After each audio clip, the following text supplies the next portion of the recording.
Jornal em Foque. Apoio Unisanta, Universidade do Grupo de Excelência do MEC. BocNews, o jornal gostoso de ler e bom de negócios.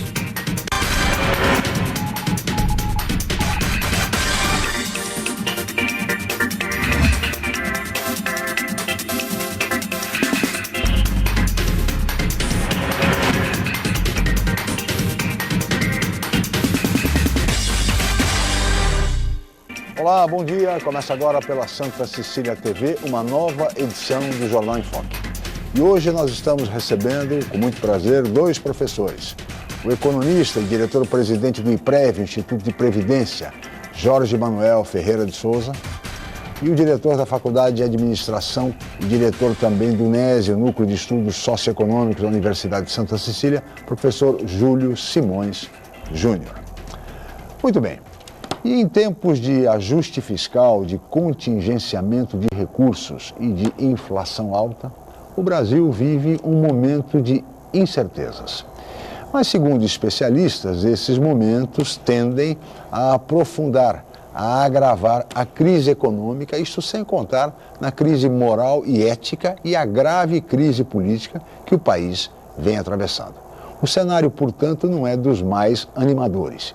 E é preciso mudanças profundas, inclusive na legislação. Mudanças como, por exemplo, a reforma tributária, um novo pacto federativo entre todos os entes, enfim, entre outras medidas importantes, como, por exemplo, a contenção de despesas por parte do próprio governo federal.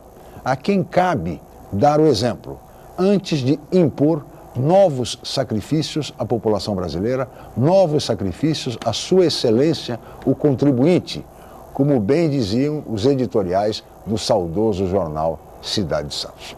No programa de hoje, nós vamos debater todas essas questões fundamentais com os nossos convidados, que são especialistas no tema, mas tudo isso logo após um rápido intervalo. Nós voltamos já com o Jornal em Foque.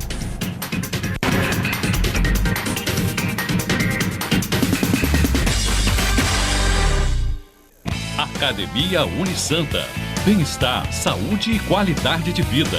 Mais de 80 aparelhos de última geração. Profissionais qualificados para orientar as atividades de modo personalizado. Ambiente agradável com muito conforto para todas as idades. Musculação é na Unisanta. Academia Unisanta. Dê uma força para a sua saúde. Informações 3202-7126.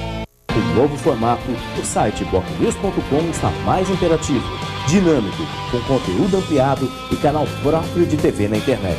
São mais notícias com credibilidade para curtir e compartilhar, em qualquer hora e lugar, seja pelo computador, tablet ou celular. Inclua o BocNews.com na lista dos seus favoritos e tenha ao seu lado a informação indispensável para o dia a dia. Jornal BocNews e BocNews.com.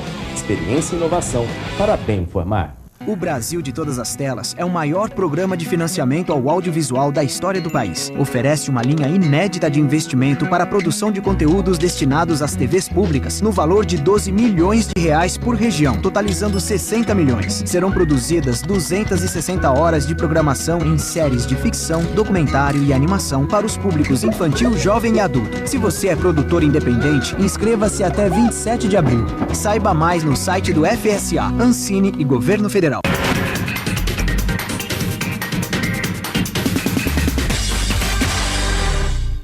Muito bem, estamos de volta com o Jornal em Foque, que recebe hoje, com muito prazer, dois professores. O economista Jorge Manuel Ferreira de Souza, que é o diretor-presidente do IPREV Santos e também coordenador do Núcleo de Estudos Socioeconômicos da Universidade de Santa Cecília. Também participa do programa o diretor da Faculdade de Administração de Empresas da Universidade de Santa Cecília e supervisor do NESE, professor Júlio Simões Júnior. Nós vamos começar o programa de hoje falando exatamente sobre ajuste fiscal. Eu gostaria da avaliação dos nossos convidados a respeito do ajuste e principalmente saber se esse ajuste será aprovado pelo Congresso Nacional agora, que a articulação política do governo cabe ao vice-presidente da República, Michel Temer, do PMDB, considerando-se que tanto o presidente da Câmara Federal quanto do Senado da República, Eduardo Cunha e Renan Calheiros, respectivamente, são do PMDB, assim como Temer.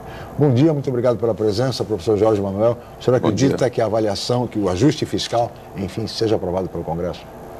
Bom, Eu acho que, dada a nomeação, né, do Michel Temer para conduzir esse processo, aumentou bastante as chances da aprovação, né? Eu acho que já tinha alguma chance boa, mas o Michel Temer, como representou o partido mais, vamos dizer, volumoso, né? Sim. E mais importante aí do Congresso, ele certamente vai ter uma influência muito forte, e eu acho que boa parte do ajuste vai ser aprovado. Alguns ajustes, né, eu acho que vão acontecer, principalmente na parte mais social, vamos dizer. Por exemplo, salário-desemprego, acho que alguns ajustes vão ser feitos porque a gritaria é muito grande. Uma redução de direitos trabalhistas, de repente? Na redução de direitos trabalhistas, eu acho que vai ter algum ajuste para menos, né, da proposta inicial, mas acho que o resto passa. O senhor entende, como economista, professor Jorge Manuel, que o ajuste fiscal é um imperativo para o Brasil de hoje? Olha, a realidade é que a condução da política econômica foi meio desastrosa, né? Durante os últimos anos. No governo anterior. Exatamente, no governo anterior. E, para ter uma ideia, em 2012, né, os juros, a taxa Selic foi elevada a 7,25, quer dizer, foi uma redução abrupta,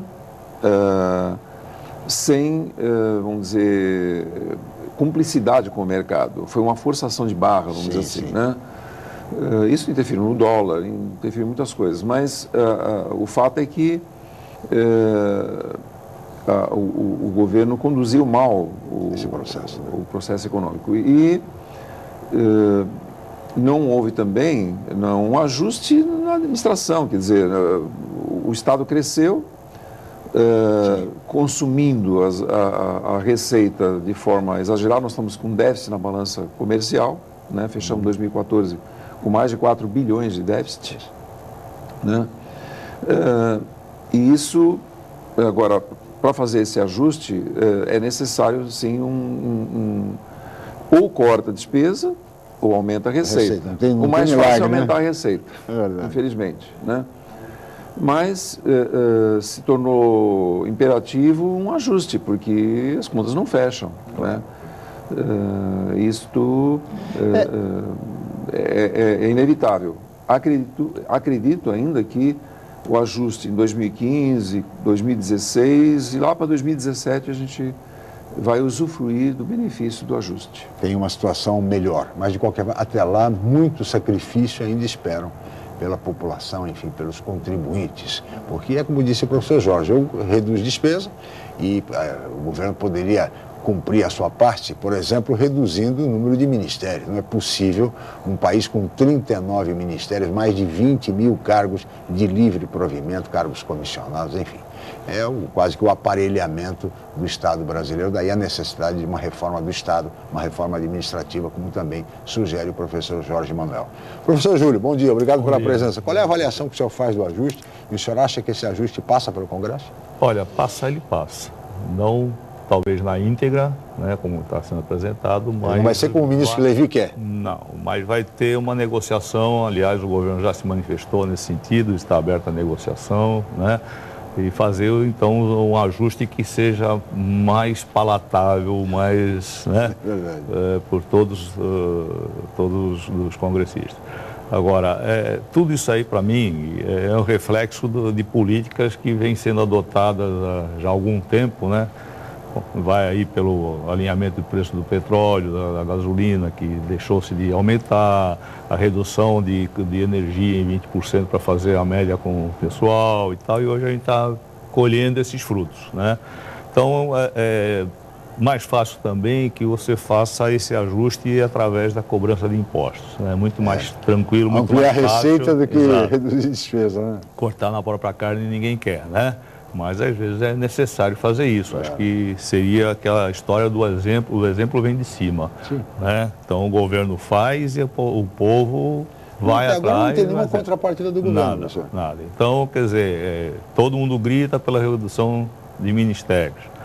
A gente sabe que os ministérios aí estão todos eles divididos de acordo com os apoios partidários e não pelos interesses nacionais, né? Não há necessidade de tanta gente, tanto ministério assim, porque você vê que tem ministros que ninguém sabe nem quem é, porque não tem... Acho que nem a presidente Dilma sabe o nome completo dos ministros. Então, quer dizer, não tem necessidade. Acho que a máquina tem que ser enxuta e dinâmica. Acho que quanto mais inchado está, pior fica para se movimentar. Porque cada um quer os louros da situação política e tal, e no final das contas sobra para o povo. Né? Então chega nessa hora aí que era uma coisa já prevista. Porque não foi por falta de aviso, né? Todo mundo sabia que a situação ia estourar. Vamos dizer, pagou-se para ver no que ia dar. Né? Segundo os analistas políticos, a coisa já estava para estourar antes da eleição. Seguraram até a eleição. Seguraram até a eleição, quer dizer, foi, vamos dizer assim, uma forma de agir não correta em termos de você mostrar a realidade brasileira. Né? Então, assim, não adianta agora querer que o povo abrace essa ideia. Mas daí, professor Júlio, vem a impopularidade da presidente Dilma. Exato. Os números, as pesquisas mostram uma impopularidade quase da hora, batendo quase em 80%, mais de 60% de ruim e péssimo é a avaliação em torno do governo da presidente Dilma. Isso tudo deriva do processo eleitoral, porque a oposição cansou de avisar. E a presidente Dilma dizendo que não aconteceu nada, disse até aquela expressão, professor Jorge, quando questionada num debate a respeito da redução de direitos trabalhistas, né? Sim. Ela disse assim, nem que a vaca tussa, foi a expressão que ela utilizou, inclusive, num debate, dizendo que não mexeria em hipótese alguma, e o que se viu depois, aí, exatamente no pacote do ajuste fiscal, uma série de direitos trabalhistas sendo reduzidos. Então fica difícil para a população também entender isso, né, professor? Não, impossível. A população se sentiu traída, né, claro, com essa atitude. E algo que já era conhecido, né, porque quando eu trabalho no Instituto de Previdência, a gente participa de congressos, né? Claro. E o secretário da Previdência, né, já vinham alertando nos congressos da questão das viúvas, ou das pensionistas, melhor dizendo, né? Então, que tinha que haver alguma mudança, que estavam estudando uma mudança, isso já aconteceu, já vinha sendo falado em 2014. E o pacote já estava pronto, na verdade, né? Sim. Ele só foi apresentado depois das eleições, né? Mas o pacote estava pronto. Isso já vinha se falando há um tempo, com a ideia de que a fraude na concessão de pensões, né? Onde eu discordo, porque eu acho que a moça de 20 e poucos anos casa com uma pessoa de 70, né? Também não há nenhum pecado, né? Não, nisso. Quer dizer, não há crime nisso.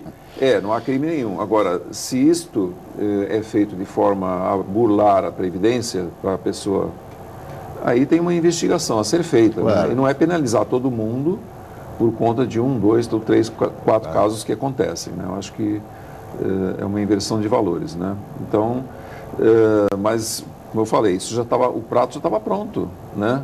Ele estava lá só esperando o momento, né, de passar as eleições para apresentar. E o mais grave, né, professor, era que exatamente tudo aquilo que está acontecendo agora era atribuído à oposição. Quer dizer, durante a campanha, quer dizer, o governo, a presidente Dilma, enfim, o marketing do PT dizia exatamente que tudo isso ia acontecer se a oposição ganhasse a eleição, né? E, no entanto, o que se viu foi exatamente o chamado estelionato eleitoral. Eu digo na campanha que não vou fazer isso, atribuo ao adversário que ele vai fazer, e quando eu ganho a eleição eu vou e faço aquilo que eu dizia que ele ia fazer. É até pior, às vezes. Né? É até pior, é muito pior. É por isso que dá essa altíssima reprovação da presidente da República. Então, eu tenho conversado com alguns amigos aí, a gente sente uma coisa, né? Se fosse possível, muitos deles iriam embora do país. Isso é triste, né? É verdade, isso é triste. Chegar a uma situação dessa, de ter esse tipo de pensamento, porque também é o seguinte, né? O que funciona aqui no Brasil? Né? Saúde não funciona. Né? A educação está do jeito que está. O Pronatec, que era cantado em verso e prosa, cadê? Não é? Não tem então, mais. quer dizer, nada está funcionando. As estradas estão ruins, né? As que estão privatizadas ainda estão um pouquinho melhor. Tal. Política habitacional. Política habitacional não sai do papel. O PAC 2. Mobilidade urbana. Então, quer dizer, a pessoa acaba perdendo a esperança, perdendo assim, o interesse de morar aqui, de viver aqui, né? Existem outras oportunidades? Existem, mas também vão ter outras dificuldades lá fora, né? Quer dizer, a primeira coisa é o choque cultural que vai encontrar. Mas, enfim, quer dizer, é um sentimento que não existia anteriormente, né? Quer dizer, a gente estava naquela para frente Brasil, a população está esperançoso, né? Esperançoso de que uma mudança de governo traria, mas... Sabe, a gente chega à conclusão de que são discursos, né? Uma chuva, sei lá, de uma areia bem fininha para embaçar os olhos, né?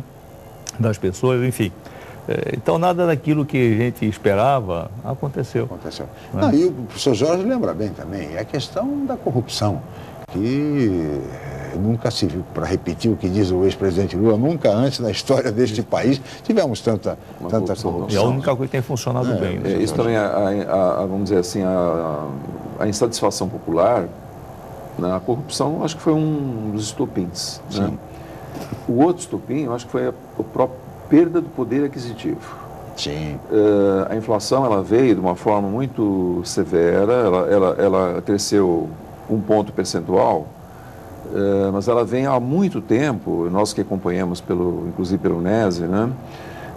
A alimentação foi o item que mais subiu nos últimos 4 anos. Verdade. Então, o que acontece? As famílias de baixa renda, de menor renda, elas comprometem uma parcela muito grande do seu ganho com alimentação. Então, a inflação dela não é 6 pontos percentuais, é 10, 12. Então, houve um agravamento, né? E as pessoas sentiram a diferença, né? Hoje se fala do consignado, né? Os aposentados estão partindo para buscar empréstimo consignado, né? Isso é um fato. As pessoas... E que não resolve, né? Absolutamente, porque vai ter que pagar a conta e mais os juros, quer dizer, é complicado.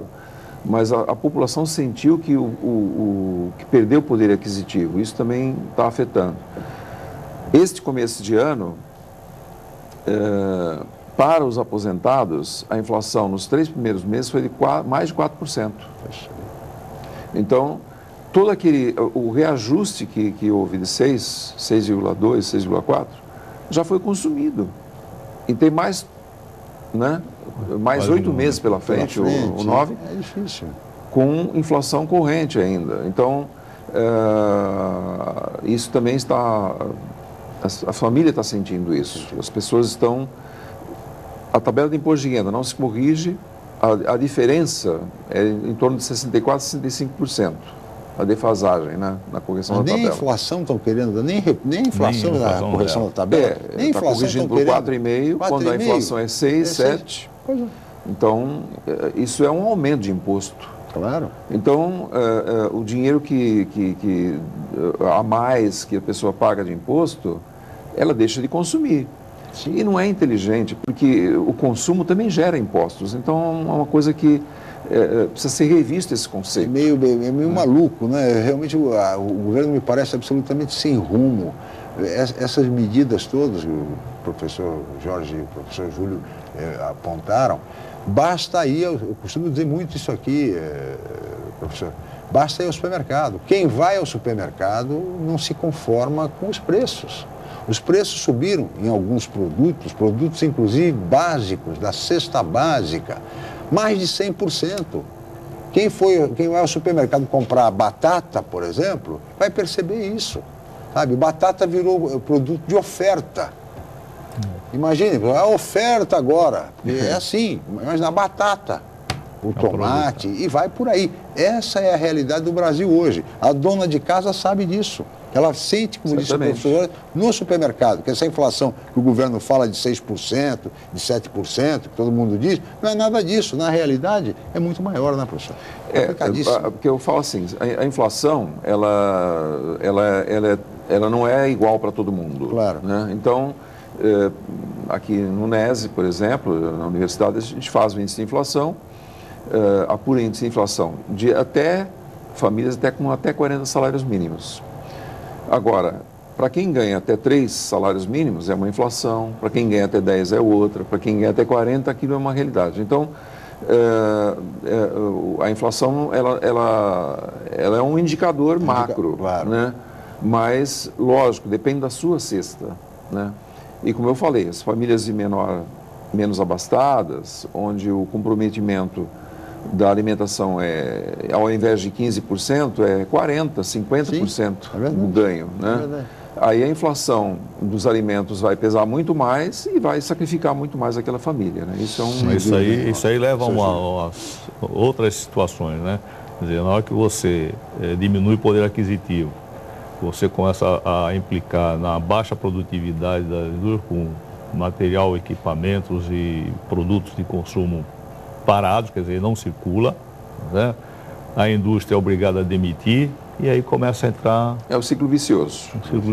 Tá? Então, quer dizer, se a coisa está no consumo, vamos então facilitar esse consumo para que você garanta emprego, mas facilitar de uma maneira racional e dentro de um valor que também seja factível, não você jogar aí quase 200% na conta de luz e achar que está tudo beleza, né? Esse negócio das bandeiras aí também, a gente não tem controle nenhum disso daí, mas enfim, vamos acreditar. É um tarifaço, né? É tarifaço que não ia acontecer e aconteceu. Você deu lá atrás um desconto e agora você está recuperando aquele desconto e muito mais coisa. Deu desconto antes da eleição, passou a eleição, veio o tarifaço. Então, quer dizer, fácil assim, né? A coisa, sabe, não tem a perspectiva de você resolver o problema da população.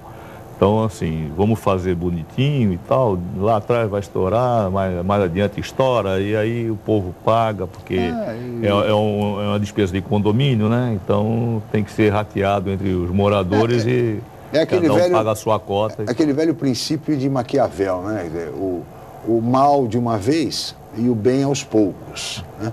Então, no início de governo, o político raciocina mais ou menos assim: eu vou começar o governo, eu aplico todas as medidas assim, impopulares, eu decreto no início do governo. A minha popularidade vai lá embaixo, mas tudo isso é previsível, porque depois, no segundo ano, já melhora um pouquinho, no terceiro, aí começam a vir as bondades, o pacote de bondades, porque a eleição vai se aproximando, e quando chega no final do governo, a popularidade volta, né? E assim caminha a humanidade. Quer dizer, esse princípio que o governo quer adotar agora, isso o Maquiavel já dizia há muito tempo atrás. Não é isso, professor? Mas, enfim, essa, em linhas gerais, é a realidade que o Brasil vive. Esse tarifaço, por exemplo, de energia, que tem impacto, né, professor, em toda a cadeia, né? A energia, ela pega desde um salão de cabeleireira, né, até uma indústria. Ele pega toda a cadeia produtiva, né? Então, é muito difícil que ela não realimente a inflação. Ela vai realimentar a inflação, né? É a questão... Nosso modal de transporte mais usado é o caminhão. Então, aumentou o diesel, logicamente que vai repercutir nos preços dos produtos. E a energia é a mesma coisa, né? A indústria é movida por energia elétrica, né? Tudo é movido por um consultório, enfim, tem um estúdio aqui, temos muita energia também. Claro. Então, os custos aumentam e isso vai alimentando a inflação, né? Eu acho que aumentar a energia, recompor o preço pela inflação ocorrida é normal, né? Sim. Mas, como você falou, tarifaço, né? E ainda porque causado, né? Quer dizer, ele foi provocado pelo próprio governo, né? Ele mexeu nas regras da concessão da energia lá com as elétricas, baixou o preço, prejudicou o desempenho das empresas, deixou elas sem capacidade financeira para reinvestir e manter o próprio negócio, aí teve que reajustar para poder salvá-las da inadimplência, quer dizer, algo inexplicável, né? Quer dizer, doentio, né? Enfiar os pés pelas mãos, uma coisa absurda, falta de governo. Falta de governo, falta de planejamento, exatamente. E, ao mesmo tempo, para poder, hoje, resolver a irresponsabilidade do governo anterior, que fez de tudo para ganhar a eleição, acabou ganhando a eleição, por pouco, mas ganhou. E agora, então, é a hora do ajuste de contas, é a hora do ajuste fiscal, do contingenciamento. Mas nós vamos continuar conversando sobre todas essas questões econômicas para o país no próximo bloco. Nós vamos para um rápido intervalo, voltaremos em seguida para o Jornal em Foque.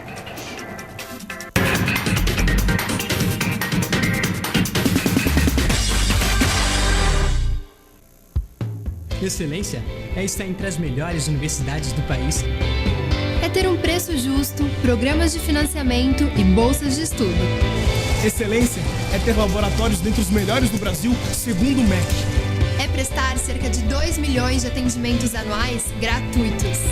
Unisanta, Universidade do Grupo de Excelência, entre as 9% melhores do Brasil. Vestibular Universidade Santa Cecília. Inscreva-se já! Já se sabe que a comunicação é fundamental para se alcançar o sucesso. Sem ela, tudo fica mais difícil. Mas só uma empresa com experiência comprovada pode oferecer soluções em comunicação adequadas às necessidades de seus clientes, com menor custo e maior benefício. Enfoque, há 25 anos inovando na comunicação regional. Acesse www.enfoquecom.com.br ou ligue 3238-3380. Para prevenir o câncer do colo de útero, neste ano, toda menina de 9 a 11 anos deve ser vacinada. Procure uma unidade de saúde do SUS ou fique atenta ao período de vacinação nas escolas. Vacinação contra o HPV. Proteção para a menina, saúde para a mulher.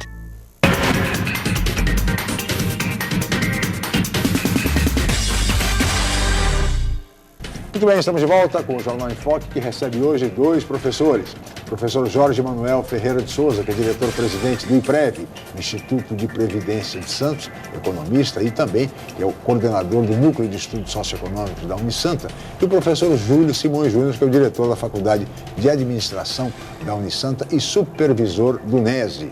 Nós já vamos falar daqui a pouquinho sobre o NESE, viu, professor Júlio? Mas antes de mais nada, eu queria ouvi-lo, e depois do professor Jorge, a respeito do contingenciamento de recursos públicos anunciado pelo governo federal e adotado também pelos governos estaduais.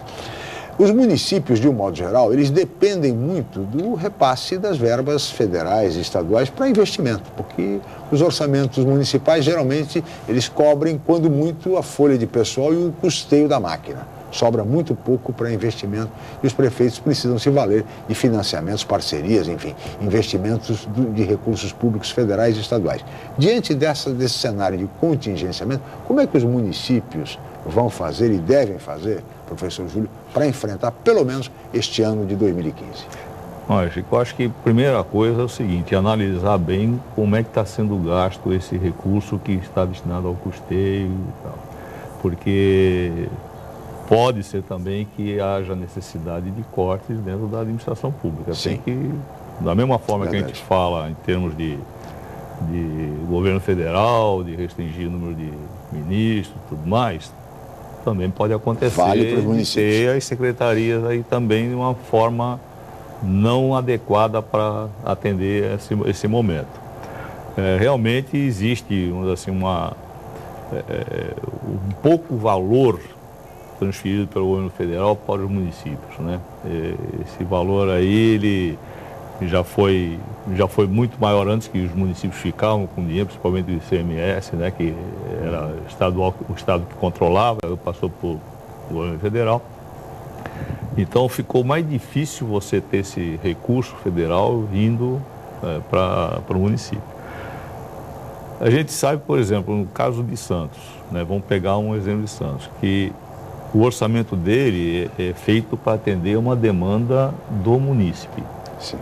Mas a geografia da Baixada faz com que haja a vinda de pessoas de outros municípios para determinados atendimentos na cidade. E isso aí acaba ocasionando também um descompasso, vamos dizer assim, especialmente na área da saúde, né? Saúde e educação, né? Claro. Tem muita gente que vem aqui e usa esses serviços nossos aqui.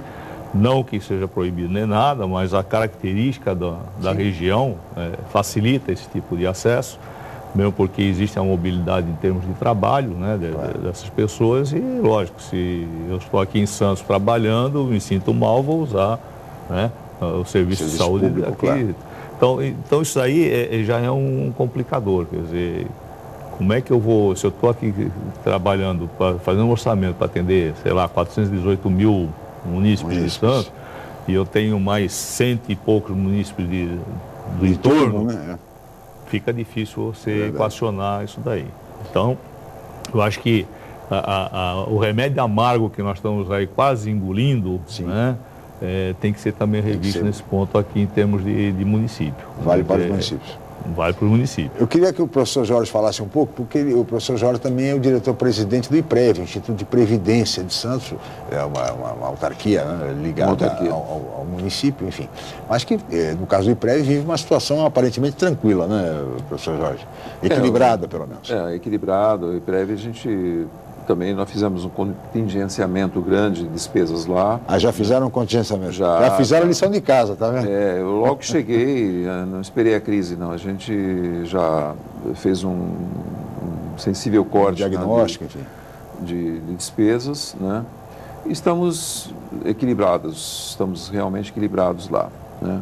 Porque o secretário de Finanças, o secretário Álvaro Pereira, inclusive, aqui no programa, ele disse que estava chamando cada um dos secretários municipais para exatamente pedir que se adequassem a essa nova realidade, professor Jorge. No nosso caso, a gente já está bem, no caso do IPREV, a gente está, vamos dizer assim, não teria mais onde cortar, porque a gente trabalha com um quadro mínimo, né? Cortamos algumas despesas que né, a gente viu que era possível cortar, né? E já se antecipando a esse contingenciamento. Já é o meu jeito. Agora, qual é a receita para os municípios enfrentarem este ano, particularmente, professor? Bom, é um ano difícil, né? Eu acho que o prefeito já está sensível a isso, já está tomando as medidas, né? E eu acho que nós vamos ter um prejuízo no ISS, que hoje é a principal receita do município, face à queda do movimento, tanto no porto quanto nos negócios, né, nas atividades, né? As verbas federais podem ter algum corte, mas aí depende muito de negociações políticas, a gente nunca sabe o que exatamente vem. Mas o município de Santos, ele é um município é um município polo aqui na região, né? O maior PIB da região. Tem um porto que é eu reputo como a grande alavanca, né, de crescimento da cidade, com novos equipamentos sendo instalados nele, né? Então tem muito para crescer. A própria dragagem do porto permite que navios maiores atraquem aqui. E isto pode incrementar mais ainda a movimentação, né? Tivemos aí um fato desagradável que foi o incêndio, que atrapalhou um pouquinho, mas rapidamente isso vai se recompor. Eu acho que talvez, eu acho que o município talvez tenha um problema com a inadimplência, né? À medida que a população tem uma perda de poder aquisitivo, talvez aumente um pouquinho a inadimplência no IPTU e tal. Isso pode acontecer. É possível. Então, é algo que precisa ser analisado ainda e certamente o secretário Álvaro está atento a isso. Porque também o prefeito Paulo Alexandre Barbosa tem muitas parcerias estabelecidas para grandes obras, as chamadas obras estruturantes do município.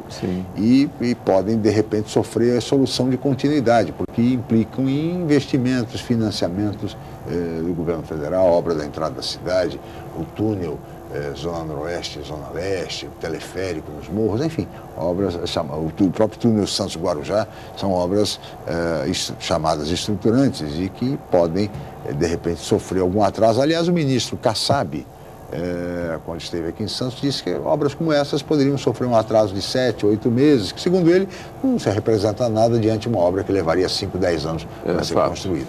Então, de qualquer maneira, vamos ter certamente, né, professor Júlio, um ano muito difícil. A população vai ter que apertar cinto. Agora, em cima disso, professor, eu queria aproveitar e também já discutir um pouquinho a questão do NESE, porque o NESE é um núcleo de estudos socioeconômicos, que é da Universidade de Santa Cecília, e os nossos convidados são os diretores, são os coordenadores desse núcleo, importantíssimo núcleo de pesquisa e de estudos socioeconômicos da nossa cidade e da região.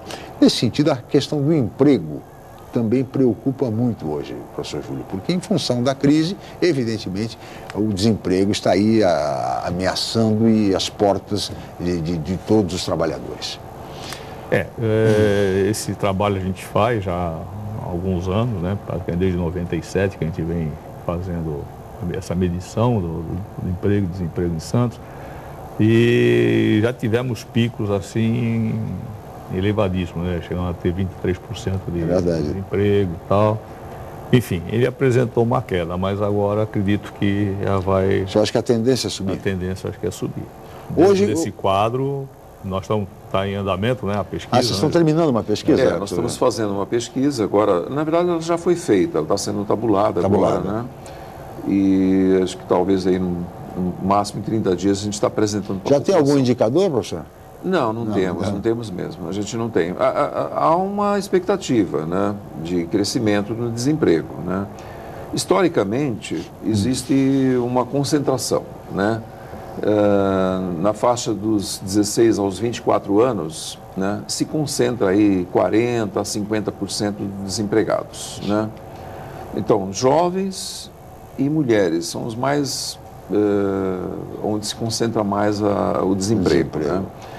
Então, mas em função dessa situação atual, né, do não crescimento do PIB, né, uma recessão, né? Então, lógico, é provável que o índice venha um pouco mais alto. Né? O último indicava quanto, mais ou menos, professor? O último estava na faixa de 7% a 8%. Isso. Desemprego em Santos. Em Santos, isso. Então deve subir um pouco agora em função dessa situação. Agora, por que se atribui, professor Júlio, a essa faixa de 16 a 24 anos? Quer dizer, é a questão do primeiro emprego, é a falta do estágio, é a exigência das empresas de experiência de um menino que acabou... envolve tudo, né? Quer dizer, primeiro que o início da atividade econômica é aos 16 anos. Aos 18 ele tem que servir o exército, tem que prestar, né, a obrigação dele, militar. É quando também está enfrentando os bancos escolares, vestibular e tudo mais. Então, não tem a experiência necessária, né? Então, eu me lembro muito bem que na minha época, quando eu comecei a trabalhar, comecei aos 14 anos de idade, registrado e tal, era o aprendiz, né? Aprendiz, é verdade. Então, hoje já passou a 16 anos e ele também entra, logicamente, por baixo, sem experiência nenhuma de vida, enfim. A escolaridade também influencia. O pessoal não tem uma formação adequada, né? A gente percebe que a pessoa chega hoje à universidade totalmente despreparada. Lá atrás, a base que tinha que ser dada não foi dada. Mas lá atrás o ensino médio também era melhor, né? O ensino fundamental era melhor. Exatamente. Então, quer dizer, a gente percebe isso, né? Então, quer dizer, é um conjunto de coisas que envolve, né? Então, nessa faixa etária, sem a maturidade necessária, sem a formação adequada, sem coisa alguma, fica difícil para, né, o jovem conseguir o emprego. Né? Não, e só completando, né, que eu acho que também a questão da falta do próprio emprego, né? A questão fundamental. Na minha época, né, de início de vida profissional, eu trabalhava com meu pai, né? Meu pai era feirante, né? Eu trabalhei desde cedo, mas quando eu saí para o mercado de trabalho, né, comecei na COSIPA, eu fui lá, me apresentei, eu quero fazer uma ficha aqui, no dia seguinte estava contratado, né? Era mais fácil. Havia emprego, portanto. Havia emprego. Então, não importava se era jovem, não tinha experiência, porque tinha treinamento lá, né? Hoje a questão é a falta de emprego. Então, evidentemente que o empregador, ele vai buscar quem já tem experiência, ele pode escolher, ele tem essa prerrogativa, né? Para que ele vai treinar se já tem um treinado no mercado, né?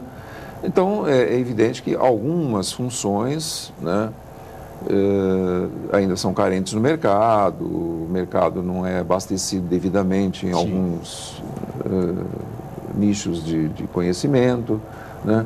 Mas, em via de regra, né, as pessoas vão no mercado de trabalho, fez o curso, né, fez o colegial, fez lá né?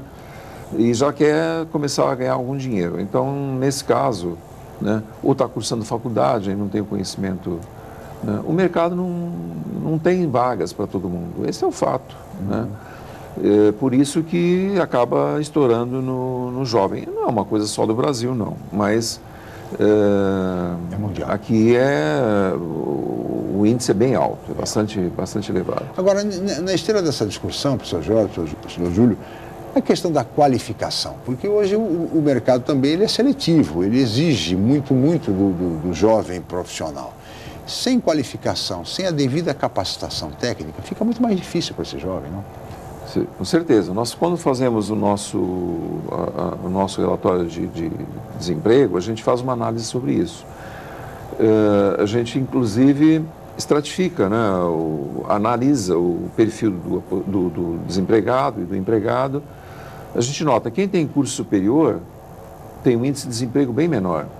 Sim. Né? E aí vem os pós-graduados, enfim, né? Lógico, tem menos gente também com curso superior, mas a probabilidade é que ele vá ser contratado. Onde seria um ensino médio, vai ter alguém com curso superior e assim vai. Ele vai ocupando os espaços, né, com mais facilidade. E aquele que não tem a chance ou que não consegue ter um diploma do curso superior, ele vai ter uma dificuldade muito maior, né? E ainda tem uma outra questão, né, no caso das mulheres, né, e que o Júlio ainda, com propriedade falou da questão do exército, né, e as mulheres têm a natalidade, né? Sim. Então ainda existe um certo preconceito nas empresas, né, que já diminuiu muito, mas um medo, né? Vou contratar, mas ela vai engravidar, vai ficar 6 meses, então há uma certa resistência também quanto a isso, não há dúvida, né? Mas, como eu disse, né, eu acho que a grande questão é haver vagas, né? Se o mercado estiver aquecido e demandando mão de obra, ele vai certamente pegar o jovem, vai pegar a mulher, vai... Mas tudo depende também da economia, né? Depende da economia. A economia que vai reger tudo o isso. emprego está diretamente relacionado ao desempenho da economia. E este ano teremos dificuldades, certamente, diante da crise, né, professor? Sem dúvida nenhuma. Tá certo. Professor Júlio, peço sua licença, professor Jorge, nós vamos continuar conversando sobre questões econômicas, inclusive sobre o MESE e a pesquisa de inflação em Santos, mas no próximo bloco. Nós vamos para um rápido intervalo, voltaremos em seguida com o Jornal em Foque.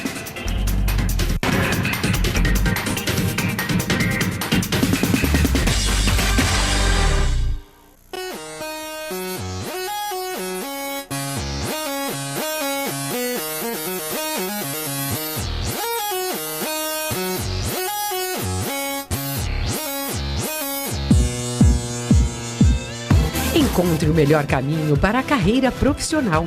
Venha para a 27ª Feira de Profissões da Unisanta e assista gratuitamente a palestras e oficinas para esclarecer suas dúvidas com os professores e os alunos de todos os cursos da Universidade Santa Cecília. Apresentações de dança e visitas aos estandes interativos, laboratórios, clínicas e outros ambientes. Dia 29 de abril, das 9 às 13 horas e das 19 às 21h30. Na Universidade Santa Cecília. Entrada franca com sorteio de brindes. Feira de Profissões Unisanta.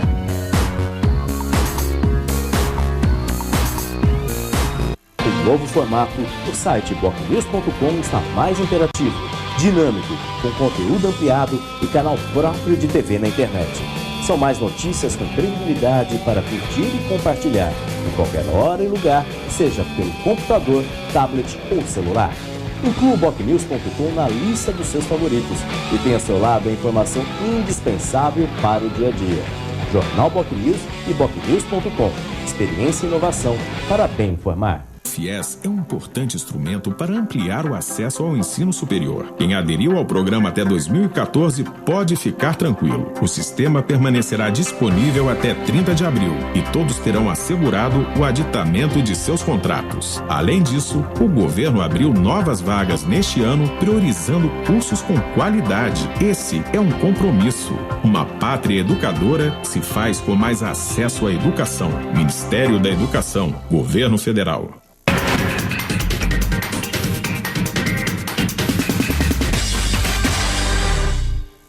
Muito bem, estamos de volta com o Jornal em Foque, que recebe hoje o professor Jorge Manuel Ferreira de Souza, diretor-presidente do IPREV, economista e coordenador do Núcleo de Estudos Socioeconômicos da Unisanta, e o professor Júlio Simões Júnior, que é o diretor da Faculdade de Administração de Empresas da Universidade de Santa Cecília e supervisor do mesmo Núcleo de Estudos Socioeconômicos, discutindo a questão econômica, grave crise econômica pela qual o país passa. E neste bloco, professor Jorge, eu gostaria de começar com o senhor falando exatamente a respeito da questão da inflação em Santos. O NESE, que é o Núcleo de Estudos Socioeconômicos, está concluindo mais uma pesquisa a respeito da inflação em Santos. Já há algum indicador, algum dado a respeito dessa nova pesquisa, professor? Bom, nós efetivamente não fechamos a pesquisa, né, por uma questão técnica de modernização do nosso sistema, mas há uma expectativa de uma inflação elevada, né, em função dos aumentos de energia, água, enfim. Combustível, são itens que pesam, têm um peso bastante relevante, né? Mas não saberia dizer um índice ainda. Né? Mas acompanha mais ou menos os indicadores do IPCA, por exemplo. Né? O nosso índice é muito parecido com o IPCA, a gente mais ou menos acompanha em termos de medição. E falando de inflação, né, já se fala em inflação de mais de 8%, né, nesse ano. Né? Isso também é um outro dado que preocupa aí no ponto de vista macro. Né? Sem dúvida nenhuma. Que a inflação, na verdade, ela está... cada 1% de inflação é 1% a menos de capacidade de consumo que as pessoas têm, né? Porque o reajuste é anual, a inflação é mensal, né? Então, obviamente, com uma inflação baixinha, 0,5%, 0,6% ao mês e tal, até né, as pessoas já aprenderam a equilibrar. Mas uma inflação de mais de 1%, como aconteceu em janeiro, fevereiro, desequilibra as contas. Né? Então,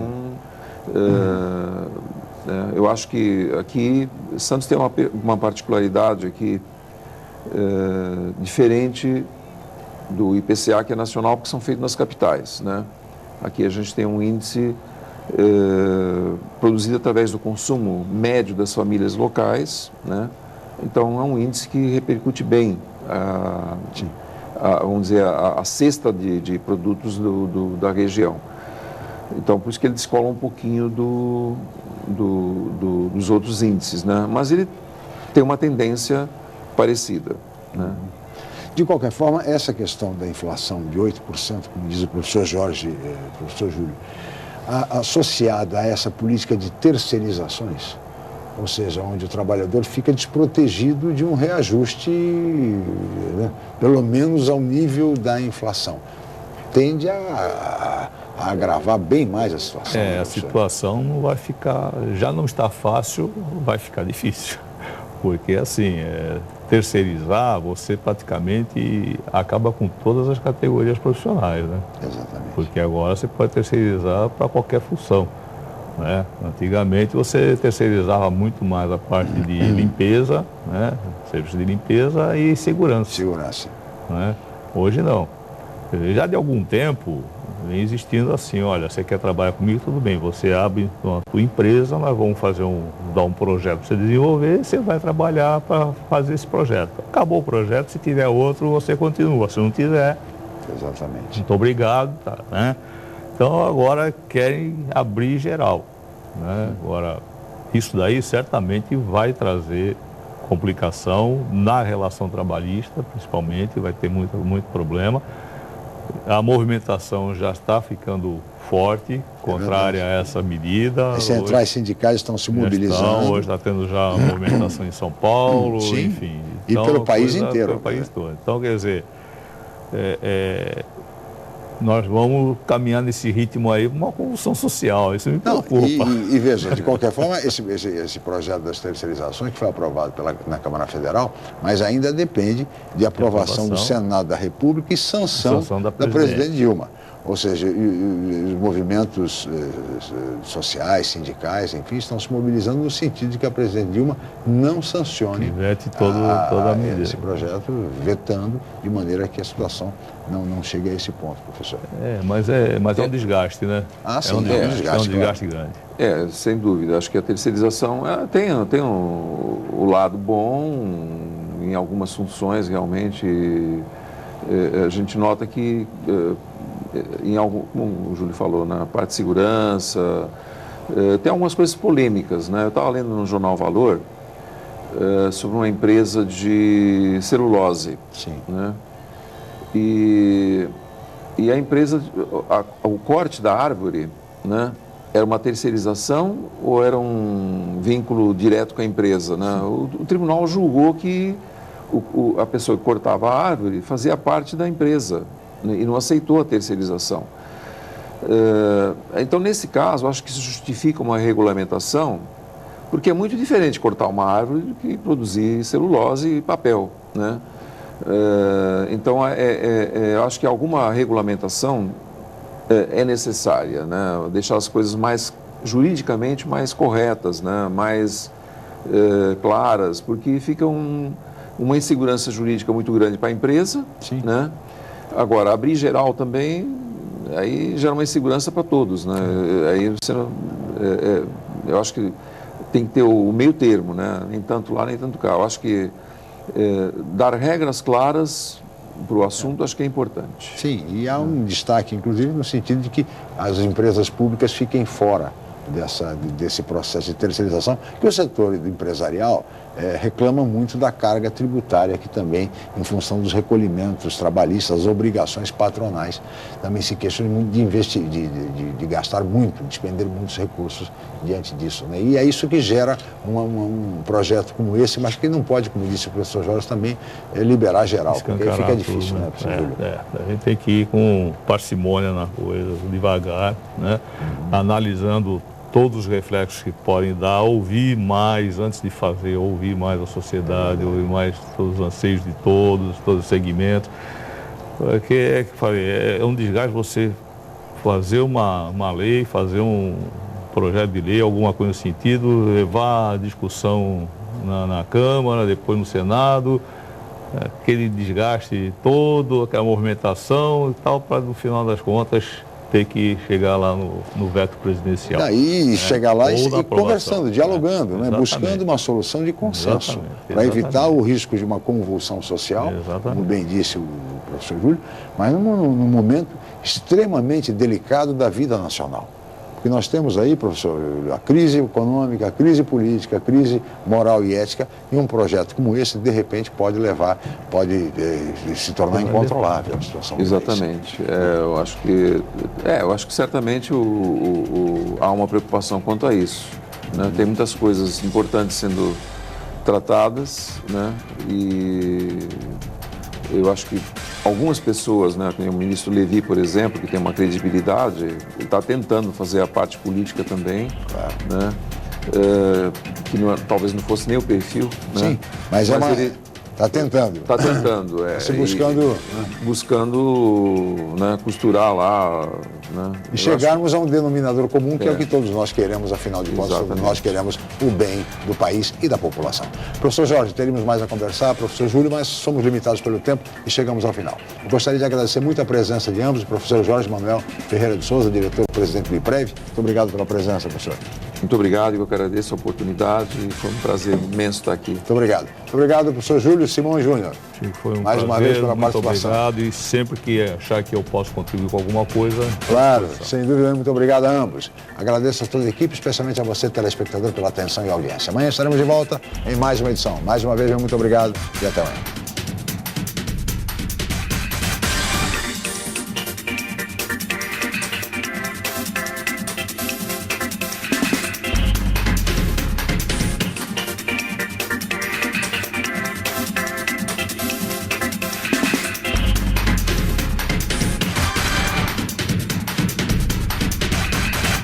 Jornal em Foque. Apoio Unisanta, Universidade do Grupo de Excelência do MEC. BocNews, o jornal gostoso de ler e bom de negócios.